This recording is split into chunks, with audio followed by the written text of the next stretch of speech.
एक तरफ भारतीय जनता पार्टी की विचारधारा है जो भाई से भाई को लड़ाने की बात करती है, जो सांप्रदायिकता की बात करती है, जो सिर्फ और सिर्फ हिंदू मुसलमान की बात करती है। उनके पास कोई विकास का एजेंडा नहीं है। आप लोगों को उदाहरण कुछ तो मिल गया, सब लोगों को आइडिया लग गया कि कामा विधानसभा क्षेत्र में भी किसी माइनॉरिटी के आदमी को, अल्पसंख्यक आदमी को कैंडिडेट नहीं बनाया जा रहा। ये उनकी विचारधारा है, ये भाई से भाई को लड़ाने की विचारधारा, ये सबके सामने आ चुकी है बात। लेकिन हमारे मैं आदरणीय मंत्री जी का शुक्रिया अदा करना चाहता हूं कि उन्होंने शिक्षा जो एक नींव की ईंट होती है, उसके लिए बालिकाओं के लिए जो छात्र आवास का जो ये खुलवाया है, इससे निश्चित रूप से हमारी बहन बेटियों को पढ़ने का एक मौका मिलेगा और हमारी बच्चियों को एक अच्छा अवसर मिलेगा यहाँ रह कर के वो अपनी अच्छी पढ़ाई लिखाई कर सकती हैं। वरना अच्छी आवासीय विद्यालय, अच्छे आवासीय छात्रावास नहीं होने के कारण बच्चियों की पढ़ाई लिखाई गांव तक ही सीमित रह जाती है।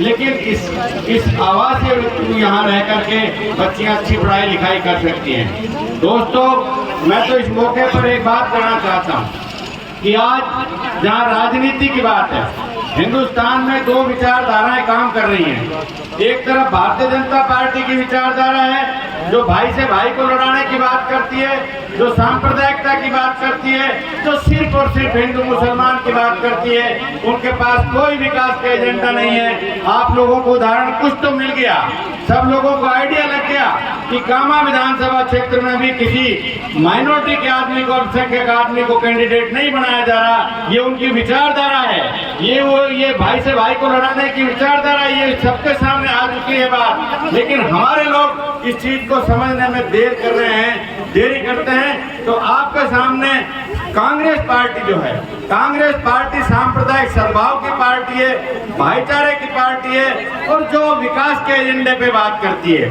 जो हमेशा केंद्र में विकास की बात रखती है। उनका पहला मूल मंत्र विकास की बात होती है। आपने देख लिया, मैं इन लोगों को मुंहतोड़ जवाब देना चाहता हूँ। लोग कहते हैं कि कामा में विकास का काम नहीं हुआ, लेकिन अशोक गहलोत ने बहुत अच्छे काम किए।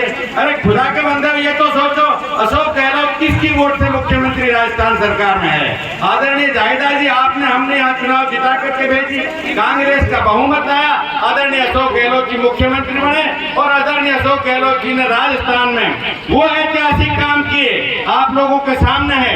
पहले अगर कोई आदमी बीमार हो जाता था, या तो जमीन को गिरवी रखने जाता था या जेवर को बेचता था, तब जाकर के अपने बच्चे को हॉस्पिटल में ले जाता था, किसी आदमी को इलाज के लिए ले जाता था। लेकिन आदरणीय अशोक गहलोत जी ने चिरंजीवी जैसी योजना लेके आए और आज हमको पैसों की जरूरत नहीं, पैसों की चिंता करने की जरूरत नहीं। आज बीमार आदमी को सीधे हॉस्पिटल ले जाते हैं और 25 लाख रुपए तक का इलाज फ्री कराते हैं। क्या ये छोटा मोटा काम है? आदरणीय जाहिदा जी ने अभी भाई आंसू सरपंच साहब बता रहे थे, गोपालगढ़ से कटी घाटी के लिए 15 करोड़ रुपए का रोड मंजूर कराया।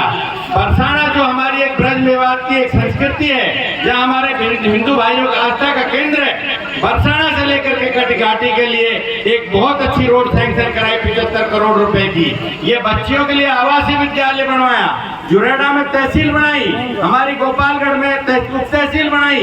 ये विकास की बात नहीं है। और छोटी मोटी सड़कें तो इतनी बन गई कि हम उंगलियों पर नहीं गिना सकते।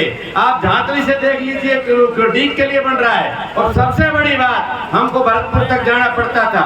सुबह भरतपुर जाते थे तो चौंदा सामने पटपड़े पे पड़ता था और शाम को आते थे तो चौंदा सामने पटपड़े पड़ता था। लेकिन हमारा डिस्ट्रिक्ट आदरणीय अशोक गहलोत जी ने, जाहिदा जी ने, विश्वेंद्र सिंह जी ने, सभी लोगों के प्रयास से कांग्रेस की जमात ने और हमको डीग में जिला दे दिया, जिससे हमारे लोगों को नजदीक जाने में सहूलियत होगी और सभी लोगों का काम होगा।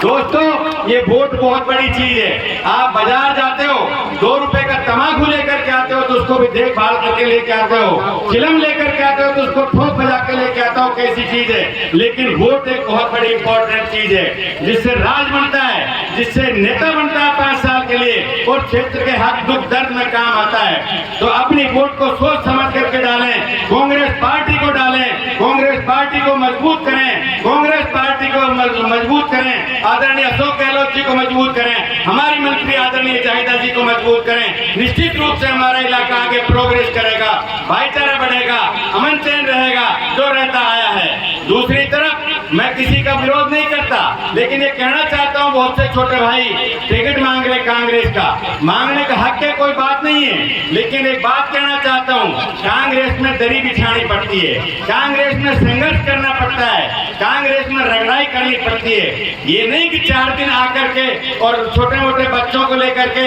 और लाउड स्पीकर में हल्ला करा करके और कह दिया साहब हम कांग्रेस का टिकट लेके आएंगे। कांग्रेस टिकट बहुत सोच समझ के देती है।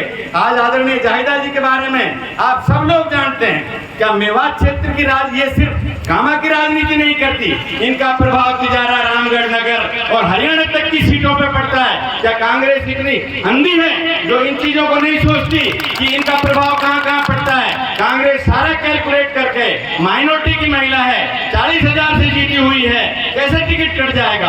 कोई पार्टी बेवकूफ लोगों की बैठी है और जाहिदा जी कांग्रेस के टिकट बांटने वालों की जमात में बैठी है। मैं कह सकता हूं मैं कांग्रेस का बहुत पुराना कार्य करता हूं, हमने फर्श बिछाई है, हमने बहुत सीनियर लीडरों को देखा है। तो मेरे भाइयों, इन लोगों के बहकावे में आकर के आप अपना समय खराब मत करिए।